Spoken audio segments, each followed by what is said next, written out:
Okay, that was weird.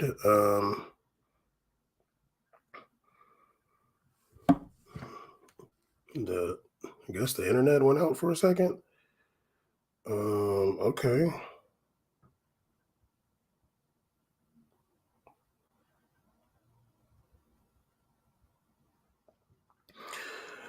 All right. Link is on Twitter now. Probably won't get anybody in here. It's Monday. You feel me? But it's all good. We had a good weekend of soccer. Did I watch any of it? Good question. Did I watch any matches this weekend? Let's see. Saturday. Oh, Saturday I went to soccer. And then I didn't really like I got back too late. Yeah, I was doing errands after that. I did not watch anything on Saturday.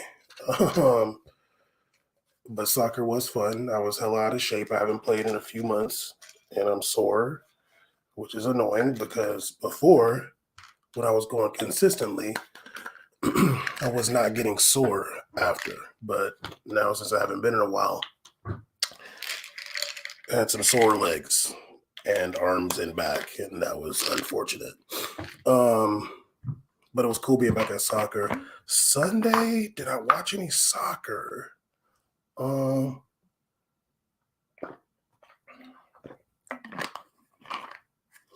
no, I didn't. I did not watch any soccer on Sunday. I was in the bed for forever. I was on the phone, and then I had to run around a bit. I did not watch any soccer on Sunday. I didn't watch any soccer this weekend, but doesn't matter because there's Champions League this week. Um, but I am aware of what cracked off, and it was pretty significant. I'm not even going to talk about Man U losing to Bournemouth because Man U loses all the time, and it's like not even a big deal. But oh, they're about to lose to Bayern too. Um, but I'm going to talk about some EPL stuff. One topic in particular. That's annoying. Um, that's just like I mean I've said it a million times. Like it's not even a big deal anymore. But this weekend or yesterday, Sunday, Everton beat Chelsea 2-0. And Chelsea is literally sitting in 12th place after 16 matches. It's kind of crazy because they have the same record as Brentford, Wolves, and Bournemouth. That's kind of funny. But I don't necessarily want to talk about Chelsea, or do I? Because it is kind of crazy that Chelsea just sucks. I want to see who the lineup was or who was in the lineup.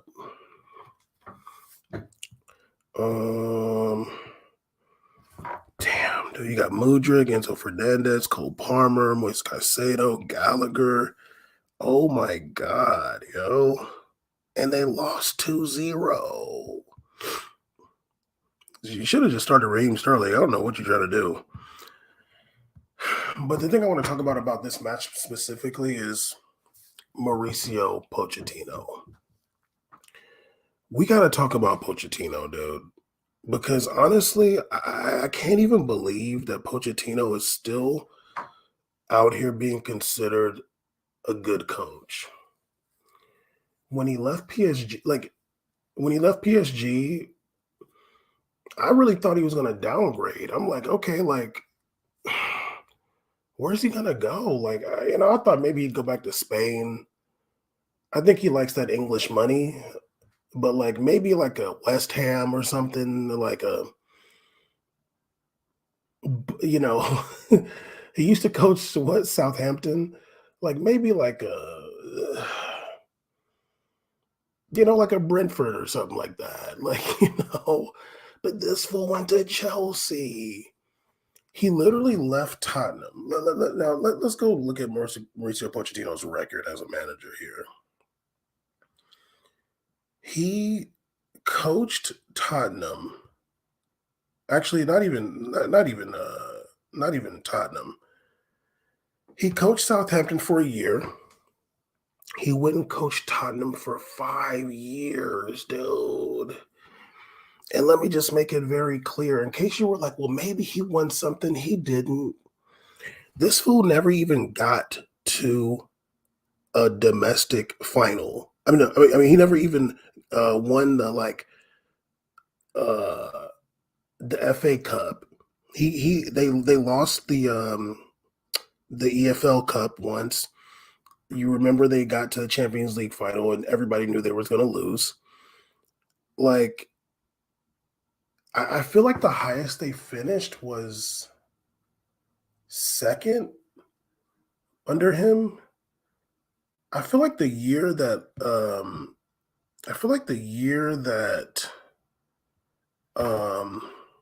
Leicester won, I feel like Tottenham finished second that year. Is that true? Let me see if this thing goes back to that year. 15, 16. Oh no, Arsenal finished second. Tottenham finished third. Okay, what about the next year? They finished second behind Chelsea, but like 7 points behind Chelsea, 2016-17. 17-18, they finished third, but like damn near 23 points off of Man City. 18-19, Tottenham finished fourth. Ooh, and barely. 19-20, they finished sixth. 2021, I think that's when he went to PSG. When did he coach PSG? 21-22. So yeah, Pochettino is literally just a bum, and it blows my mind that you were with Tottenham all that time, and like everybody talks about Daniel Levy being like cheap or whatever. I don't know if it's anti-Semitic or not, but like you had a chance to get good players. You had Son, you had Harry Kane. I feel like if you do like better recruitment, you know what I mean? Like you could get good players in there, but I don't know like who was like looking for players. Was it him? Was it somebody else on his staff? I feel like Mauricio Pochettino's kind of dumb. But like all that time, like you never were able to build a good team. Like dog, you were starting Eric Dyer. Eric Dyer, big head ass, was like starting at some point. There was never a time when it was like, okay, Tottenham is really gonna like push for something for real. They like all that time they like haven't changed their reputation, and they had that reputation under Pochettino, and they still have it now. Okay, so like let's get rid of Tottenham. Okay, he leaves Tottenham. Maybe it's time for a fresh start. This fool literally goes to PSG. Like, are you broke? Like, are you just like a money hungry dude? Why would you go from Tottenham to PSG? Like, I feel like you do that, like, even as like, you're damn near trying to retire. Like, why would you go coach PSG when you leave Tottenham? Like, are you literally trophy hunting at this point? Because it doesn't count that you won the league with PSG. It doesn't count. PSG win the league every year, and then like maybe one time Monaco, and then one time Lille, whatever. But you didn't do anything winning the league with PSG. Okay, you get fired from PSG, you take a little time off, you complain about PSG. I feel like maybe he thought like Messi was his friend or something like that. Like I think that he thought like I can show up and like Messi and me and Messi will be homies because we're both from Argentina. But it's like, dog, Messi's from Barcelona, dude. Like he don't give a fuck about nobody from Argentina. Messi's best friend is from Uruguay. You think he cares about somebody from Argentina? This fool's best friend is literally from Uruguay. He's from Barcelona, Spain. He's from Barcelona, Spain. Okay, he probably speak better Catalan than he do Spanish, Castilian Spanish. Like honestly, I wonder if I don't know this, but I wonder if Messi still has like an Argentina accent when he speaks Spanish. Like, I wonder, or do he speak Spanish and sound like people from Spain? You know, like he lived there since he was 13. Granted, I mean, his parents, I think his wife's from Argentina, whatever. She probably be speaking Spanish. Probably, I don't know what you're talking about. Can you speak Catalan, please? Literally, probably Messi's wife and Messi's dad be probably like saying stuff in like Argentina slang, and Messi don't know what they're saying. They be like talking shit about him in like the Argentina slang, and he's like, I don't know what they're saying.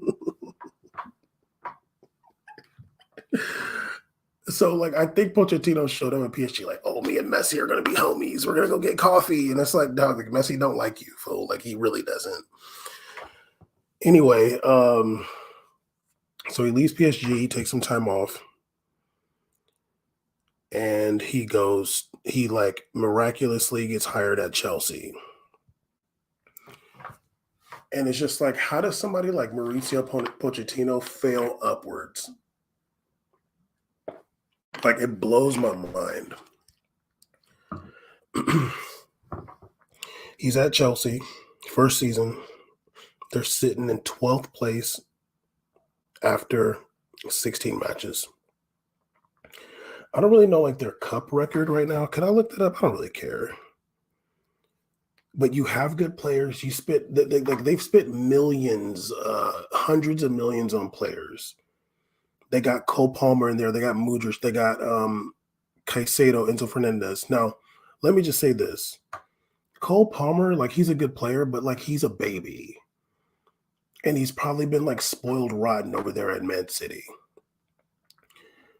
Mudryk, like, yeah, like he seems like he's good. Like he seems like he's a decent player, but I don't know if he's like EPL good player. Like I don't think he's like an EPL starter like that. When I look at Nicholas Jackson, I just feel like he's so raw. Like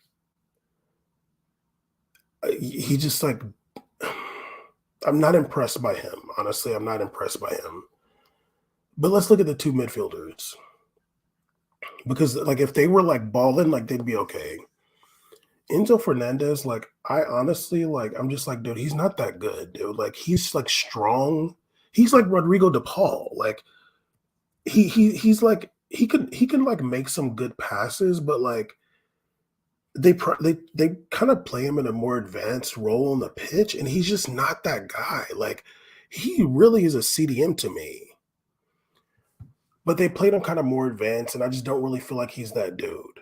Um, he's not like super athletic, but they won the World Cup. He's from Argentina. They won the World Cup, so it's like okay, 100 million on this guy. But it's like, is he like a game changer midfielder? Absolutely not.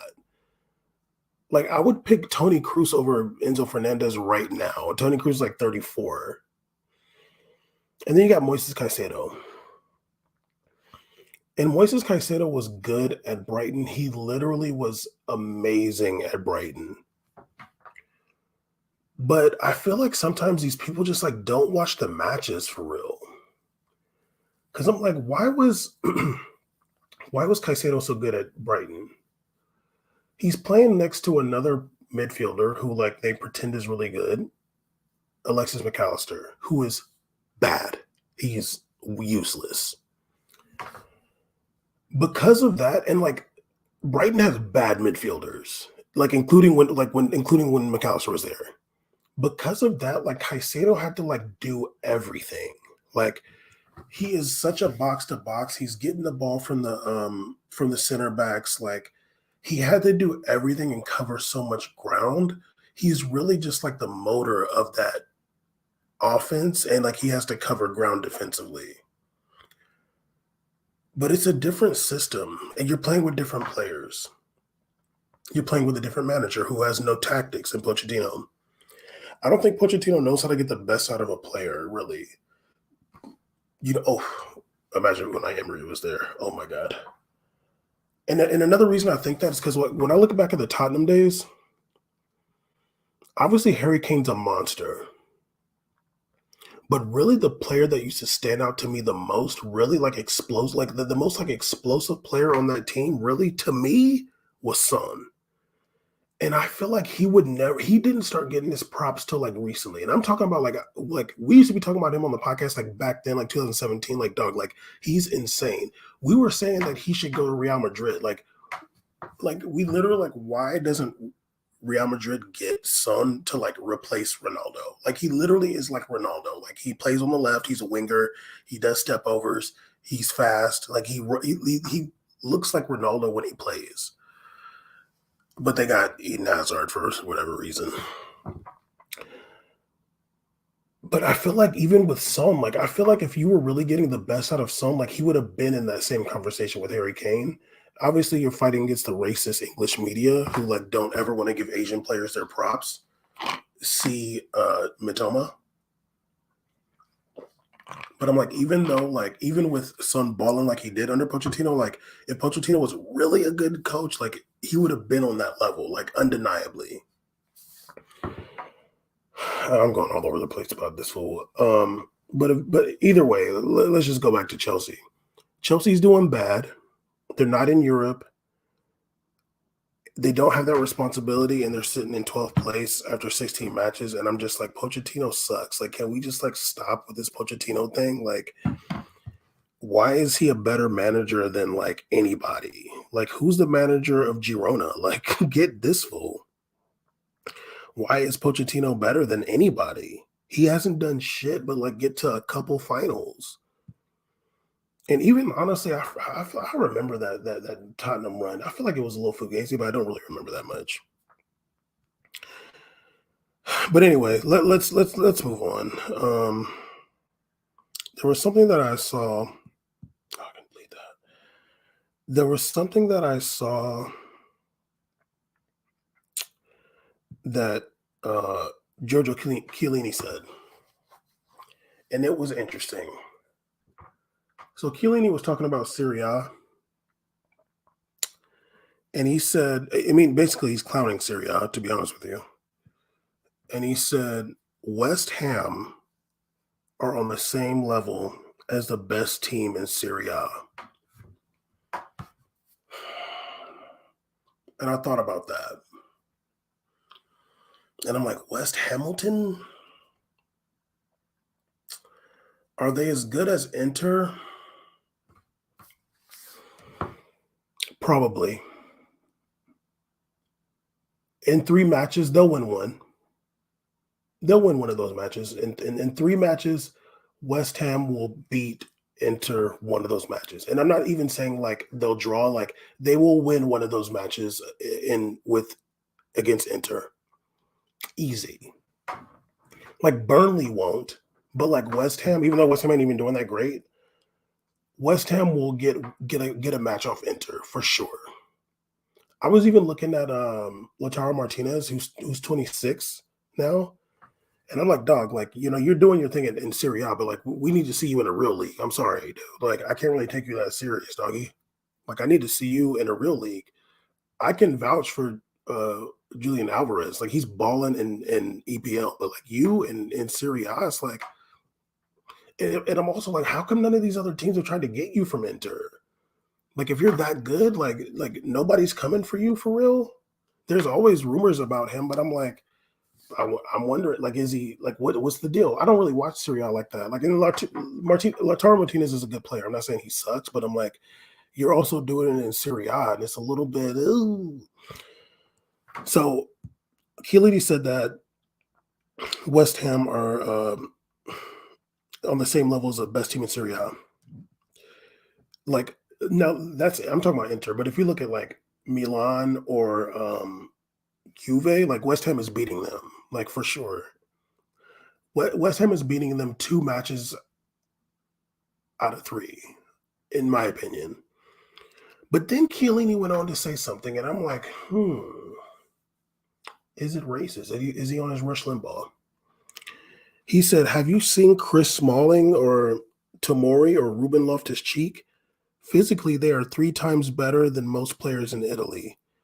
They have a supremacy that can permit them to destroy the opponents. Now I'm like, okay, you picked 3 black players who are kind of big dudes. and you're like physically they're better. And I don't know if he's speaking English or speaking Italian, the translation, I don't know. But I'm like, are you just saying like, look, they got big guys, like look, they got big black guys. Like, is that what you're saying? Are you saying, hey, they got big black guys with them? What are we supposed to do? They can destroy the opponents. Because I'm like, when you're looking at Smalling and Loftus Cheek and Tamora, they're not like gifted players. Like they're not like on the ball gifted guys. Like this is two center backs and a midfielder that might as well be a center back. So you're not talking about like, oh, they have like so much talent on the ball. Like, if it was like Jadon Sancho and he said that, I'm like, yeah, Jadon Sancho's move that ball around or something like that. But I'm like, is he just trying to say that like England got big black guys and we don't, so it's not fair? I don't know, Chiellini, but I got my eye on you. I'm a little bit perplexed by that. Like, are you literally just saying they got big black guys? Because I don't want you saying that, homie. I mean, let's be real. Italy won 2020 Euros. I don't know how, but I think it's because they got like their whole team vaccinated before. They're probably like, nah, yo, we can't be messing around. What time is it? 8:50. Should I talk about this? Maybe I will. Let me look at it again. I'll talk about this really fast. Oh wait, damn! I thought I saved it. Okay, I didn't save it. Well, I'll talk about it anyway. There was a video that ESPN FC did. It was like a little short interview with Jakob Jankto. I'm assuming that's how you pronounce it. I'll just say Jakob Jankto. He's a Czech player. Let me look full up real fast. Yeah, he's a Czech, plays from the Czech Republic, and I want to say earlier this year, in February, he came out as gay on social media. That was in February 2023. And he's been playing ever since. He did that while he was on. I guess he was playing in Prague, Sparta Prague at that time. But like now but he left Prague and he's playing for Calgary right now. And it's cool. I'm like, damn, I remember that story like when it happened. I don't know if we talked about it, but I remember that story. But then it kind of like it wasn't like such big news, I guess. But he talked about being supported by, I guess like when he came out, a bunch of teams said like sent supportive messages to him like publicly on Instagram, like all the big teams, Juve, Real Madrid, Barcelona. They were like putting rainbows. It was cute. And he said his teammates have been supportive. The club has been supportive. And I'm just like, damn, that's really dope. I mean, obviously he's playing for a smaller club in Italy, and he was playing in Czech Republic at the time. He was a Getafe player before that. He's like a fullback. I think he's like a fullback. He's not like a big player. I don't think he's gonna, But I mean, he's got 45 caps for Czech Republic. I wonder if he has like caps this year. He has caps last year for Czech Republic. He don't have any this year yet. But yeah, like I'm like that's really great. And then ESPN FC did like a little interview with him. Now the comments were insane. The comments were maximum homophobia in the comments. But it's always like that. The soccer fan community is full of incels, and homophobes and racists. But it's the internet. What do you expect? But I thought it was cool that like somebody from ESPN FC, not like the show, but like the channel, or ESPN or whatever, reached out to him and did that little feature with him. And I think it's like I haven't heard of any like major like homophobic chants coming from a club in Italy or like whatever. But apparently he's only played 2 times for Calgary, so we'll see what happens. I don't know if he's good or not. If he's good, hopefully he goes to a bigger club so we can see. But I thought that was cool. I remember like I want to say it was like 2017. Paul Pogba came out and said they asked him like what would happen if a player was like gay on his team or on a team, and he was like, well, like he's still a teammate. Like it's not a big deal. And I there was a part of me that felt like he said that because he probably knew of gay players already. You know what I mean? Um, like he probably already knew, like, yeah, there's like dudes that I know are gay and like on the France team or on Juve at the time. And it's like nobody cares. Like as long as you're like a teammate and you fight for your team, like it's whatever. So, and I don't know if there's ever been like I don't know if I've ever seen like a player being like, oh, like I don't want no gay player on my team, like that fool from the 49ers some years back. Um, but I thought it was cool that he was able to come out and feel comfortable doing that and like be supported by teams and like be able to get on another team and get like a feature on a big platform. Progress, I guess. But anyway, Shadowbammed, We Made a Podcast umbrella. We will be back tomorrow to preview Champions League matches. That'll be fun. But until then, keep it real.